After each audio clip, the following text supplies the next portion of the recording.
গায়েবের ভান্ডারে রেখে দিয়েছেন, কাউকে জানাননি। আল্লাহর কিছু নাম তোলে গায়েবের ভান্ডারে রেখে দিয়েছে, কাউকে জানান নাই। আল্লাহর নামের এই জন্য নির্ধারণ করা যে 99টাই শুধু, এই কথা বলা যাবে না। বলতে হবে আল্লাহর অনেক নাম আছে যেগুলি আমরা জানি না, আল্লাহ যেগুলি জানিয়েছেন এগুলি তাকে ডাকতে হবে।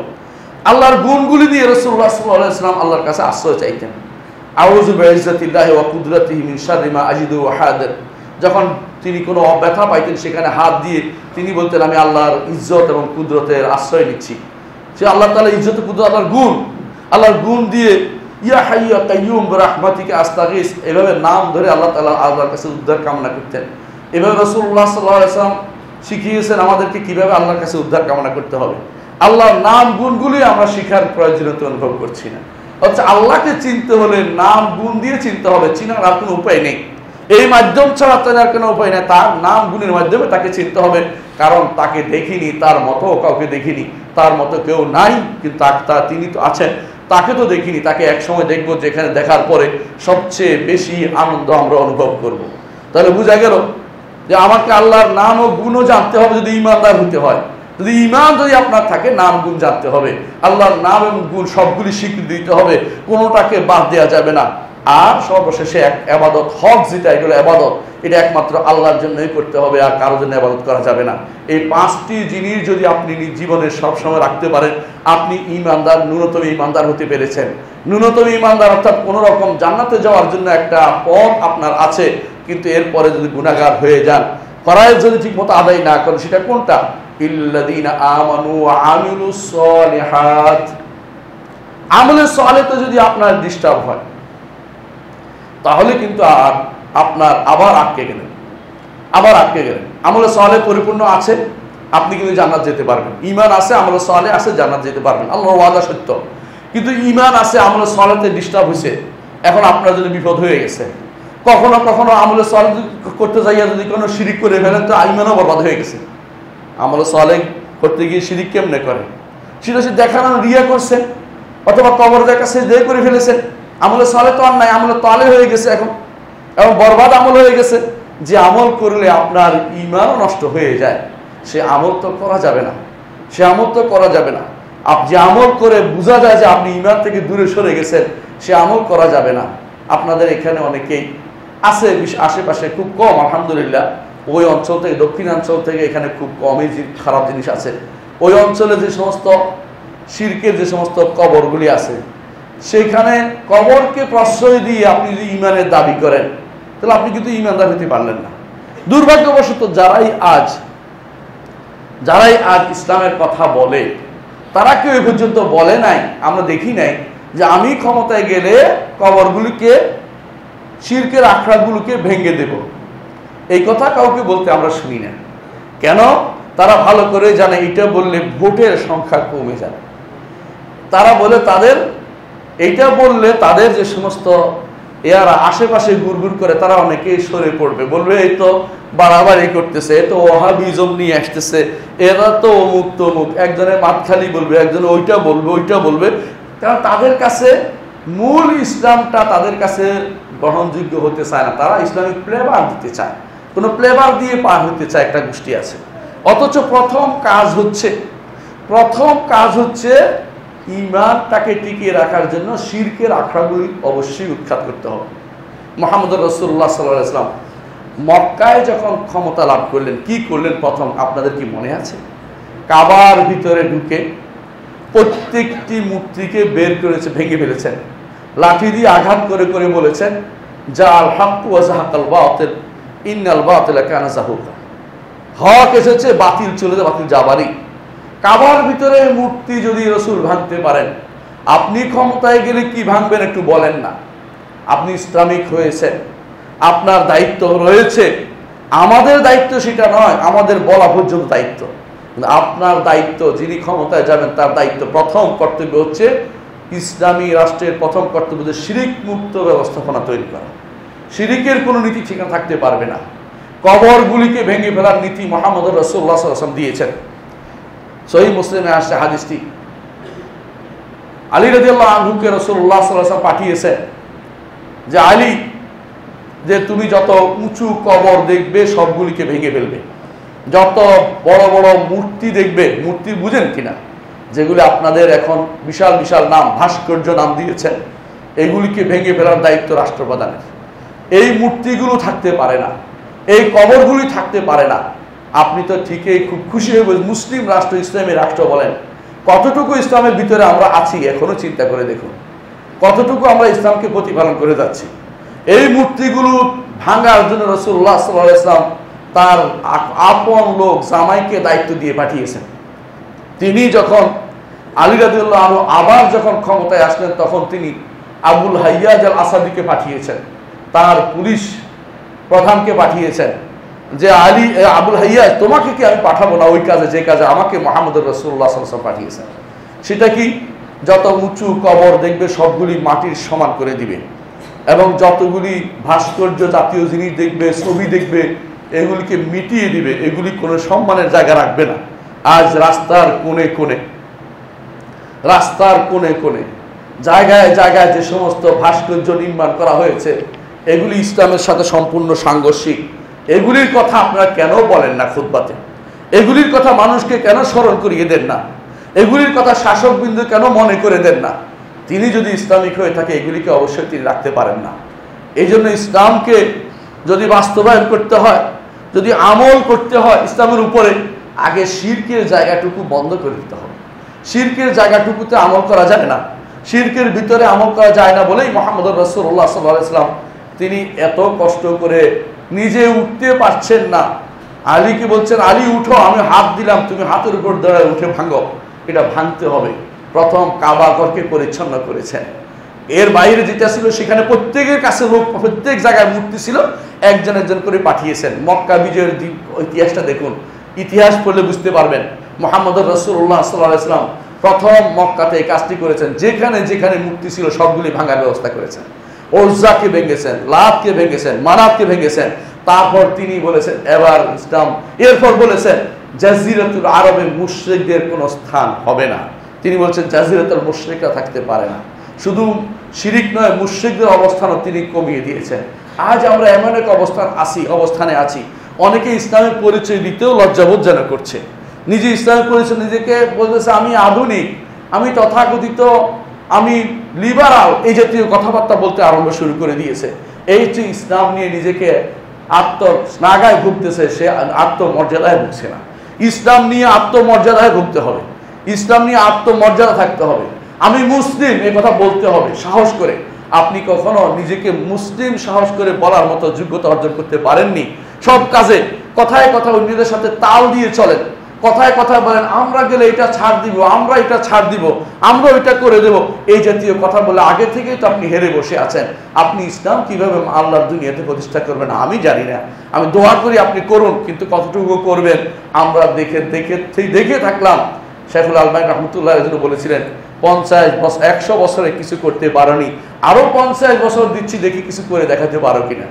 ইসলামকে যদি নিয়ে প্রতিষ্ঠিত করতে চান, যদি একামতের দ্বীন প্রতিষ্ঠা করতে চান, দ্বীনের প্রথম স্তর হচ্ছে ইসলাম আপনার মধ্যে থাকতে হবে। আর ইসলামের প্রথম স্তর হচ্ছে 3টি জিনিস আমি বলি, সেগুলি থাকতে হবে। এগুলি থাকার পরে এরপরে আপনি যখন ঈমান ঠিক থাকবে, আমলে সালেহ ঠিক, আল্লাহ তাআলা ওয়াদা করেছেন ওয়াদাল্লাহুল্লাযিনা আমানু ওয়া আমিলুস সালিহাতি মিনকুম, আল্লাহ তাআলা ওয়াদা করেছেন তো তোমাদের যারা ঈমান আমলে সালেহ করবে আল্লাহ তাআলা তাদেরকে লা ইস্তাখলিফান্নাহুম ফিল আরদি জমিনের বুকে তাদেরকে প্রতিষ্ঠিত করবেন, তাদেরকে জমিনের বুকে প্রতিষ্ঠিত করবেন। ঈমান আমলে সালেহ না থেকে আপনি আপনি জমিনের বুকে প্রতিষ্ঠিত হবেন না, জান্নাতেও যেতে পারবেন না। জান্নাতে যাওয়া আপনার জন্য সুদূর পরাহত বিষয়। সুতরাং 2 নম্বর কাজ করতে হবে, ঈমানকে আগে ঠিক করতে হবে। যদি কোনো ক্ষতিগ্রস্তদের মুক্ত হতে হয় 2 নম্বর কাজ কি করতে হবে?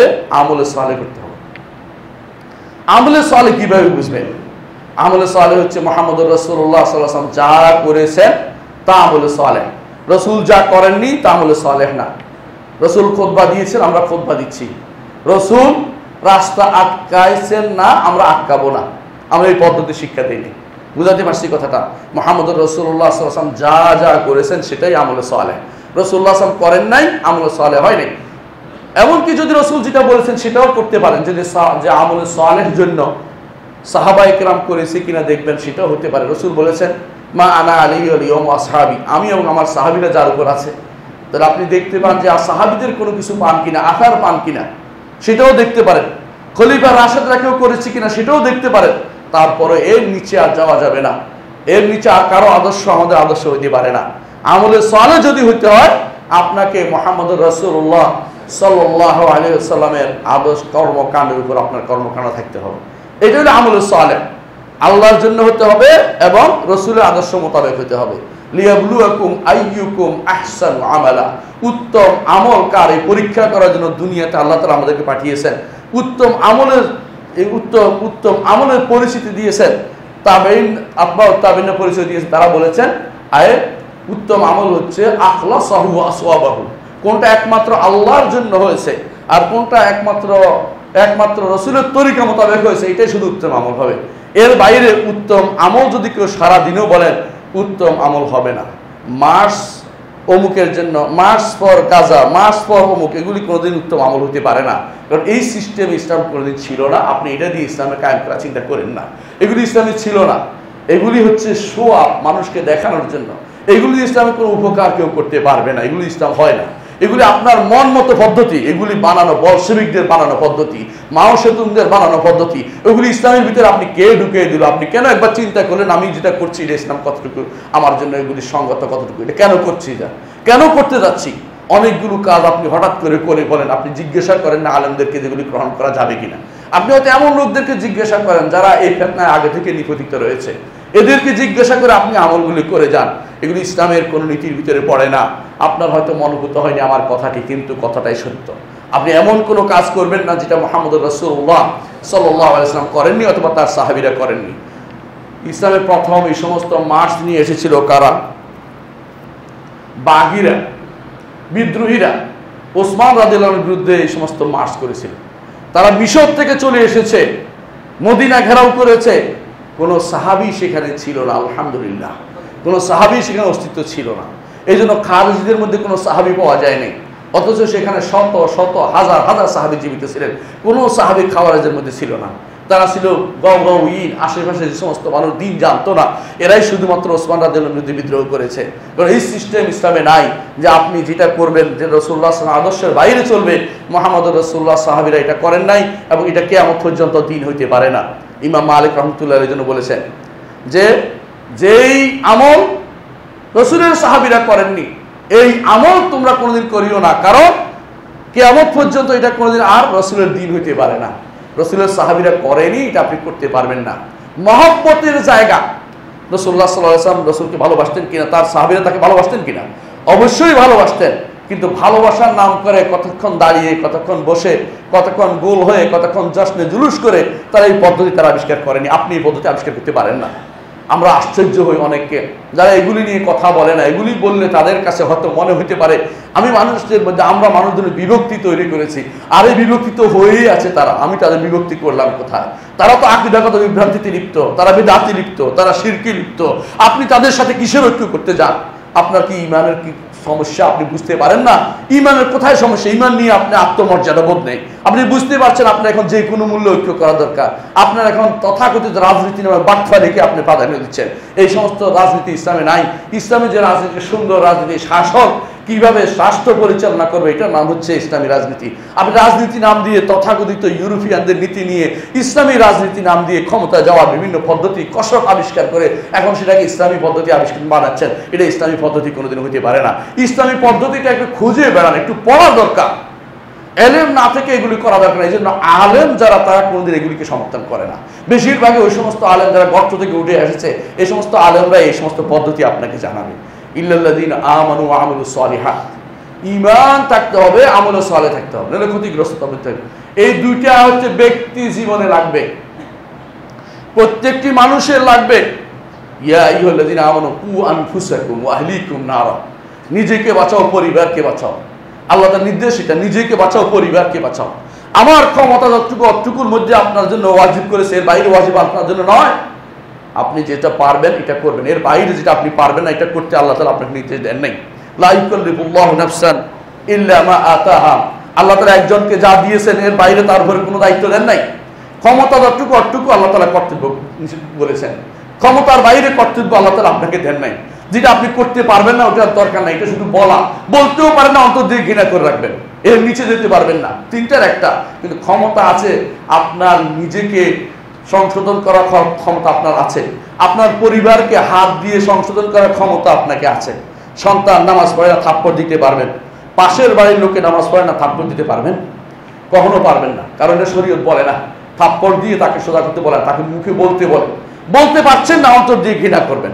কেন ঘৃণা করবেন? কারণ সবচেয়ে দুর্বল ইমানের পরিচয় এটা। কিন্তু আপনাকে নিয়মের বাইরে উঠে যেটা আপনার নয় ওটা কাঁধে নিবেন না, ওটা আপনার দায়িত্বের ভিতরে পড়ে না। প্রত্যেকটি মানুষ যদি তার ক্ষমতা অ্যাক্সেস করে, আমি যেখানে ক্ষমতাবান আছি, একটা পরিবার, প্রত্যেকটি মানুষের পরিবারের সদস্য, পরিবারে যদি আপনি ঠিক করে দেন, রাষ্ট্র সমাজ সব ঠিক হয়ে যাবে। এমনকি পরিবারে ঠিক করতে পারেন না, উপরে উঠে গেছে, আপনার উপরে যারা আছে মেম্বারদের দায়িত্ব হচ্ছে তার ইউনিটগুলো দেখাশোনা করা, চেয়ারম্যানের দায়িত্ব হচ্ছে তার আশেপাশে যারা আছে তার অধীনস্থ তাদেরকে দেখাশোনা করা। এদের দায়িত্ব, উনি কিন্তু দায়িত্ব মুক্ত হইতে পারবেন না। ওনার অধীনে যদি কোনো গুনার কাজ হয়, উনি আল্লাহর কাছে জবাবদিহি করবেন, কারণ তিনি ক্ষমতাবান ছিলেন। ঠিক অনুরূপভাবে যিনি এলাকার বড় কেউ হবেন, ডিসিএসপি হবেন, ওদের দায়িত্ব এলাকাকে নিয়ন্ত্রণ করা, তাদের দায়িত্ব হচ্ছে, এই দায়িত্ব আমি কাঁধে নিব না, আমি কাঁধে নিব না। মূর্তি ভেঙে ফেলার দায়িত্ব আমার নয়, এটা রাষ্ট্রের দায়িত্ব। রাষ্ট্র না করলে আল্লাহর কাছে জবাবদিহি করতে হবে। আমার বলার দায়িত্ব আমি বলে যাচ্ছি। এটাই ইসলামী শরীয়ত সুন্দর কম্বিনেশন করেছে, ক্ষমতা এবং কর্তব্যের মধ্যে সুন্দর, আবার দায়িত্ব এবং কর্তব্যের মধ্যে সুন্দর একটা কম্বিনেশন ইসলামে রয়েছে। আপনি মন মতো কোনো কিছু চালাতে পারবেন না। নিজের মধ্যে যেটা করা যায়, অন্যের মধ্যে করতে গেলে কিছুদিন ভাবতে হয় আপনাকে। সেটার নাম হচ্ছে আর তাওয়াসি বিল হক, হকের দাওয়াত আপনাকে দিতে হবে। আমি ঈমান এনেছি, আমি ঈমান এনেছি, আমল সালেহ করছি, তা যথেষ্ট নয়। পাশের লোককে আসুন ভাই সালাতের মধ্যে আসুন বলতে হবে আপনাকে, আসুন এই জিনিসটা পরিত্যাগ করুন। বলতে পারেন না, অন্তত ঘৃণা করতে হবে আপনাকে। সে অন্যায় করে যাচ্ছে, অনবরত সুদ খেয়ে যাচ্ছে, কথা বলে শোনে না, তাই বলে তার সাথে আপনার সমাজ চলতে পারে না। এটা আপনাকে অবশ্যই তাকে পরিত্যাগ করতে হবে। তাকে অবশ্যই তার সাথে আপনার সম্পর্ক, অন্তরঙ্গ সম্পর্ক থাকতে পারবে না। দাওয়াত চলবে, দাওয়াত দিতে না পারলে তাকে বর্জন করতে হবে। এটাই শরীয়তের নীতিমালা। এই নীতিমালা বর্জন করার পরে এখন আপনার উপরে জুলুম আসবে, অত্যাচার আসবে, কষ্ট হবে, বিপদ আপদ আসবে। এই বিপদ আপদে আপনাকে আল্লাহর জন্য ধৈর্য ধারণ করতে হবে। আপনি দেখেছেন মুহাম্মদ রাসূলুল্লাহ সাল্লাল্লাহু আলাইহি ওয়াসাল্লামের সাথীরা মক্কাতে কারো উপরে কিছু করে নাই, শুধু নিজেরাই বলছে লা ইলাহা ইল্লাল্লাহ, নিজেরা বলছে লা ইলাহা ইল্লাল্লাহ, আল্লাহ ব্যতীত কারো কোনো মাবুদকে আমরা কোনো কারো মাবুদ মানি না, কাউকে আকাবাদ করব না, এটাই বলেছে। তারা লা তো ভাঙে নাই, মানা তো ভাঙে নাই, ওজো ভাঙে নাই, কিন্তু তাদেরকে কিন্তু ছাড়ে নাই। কাফেররা তাদেরকে ছাড়ে নাই। কেন ছাড়ে নাই?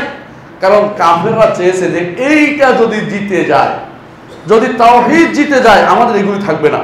দিন দিন এই যে ছোট ছোট বাচ্চাগুলি সব ইসলাম গ্রহণ করছে, এরা যদি বড় হয়ে যায়, আমাদের এই মূর্তিগুলির অবস্থা খারাপ হয়ে যাবে। যুদ্ধের ময়দানে এই জন্য আবু জাহাল বলে বসলো, আবু সুফিয়ান তখন ইসলাম গ্রহণ করে তিনি বলে বসলো, ও হুবল, হুবলের জয়ধ্বনি হোক।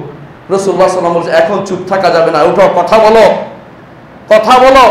ওমর রাদিয়াল্লাহু আনহু দাঁড়িয়ে বললেন, আল্লাহু আ'লা ওয়া আজল, আল্লাহ বড়, আল্লাহ সর্বোচ্চ, আল্লাহ সবচেয়ে সম্মানিত।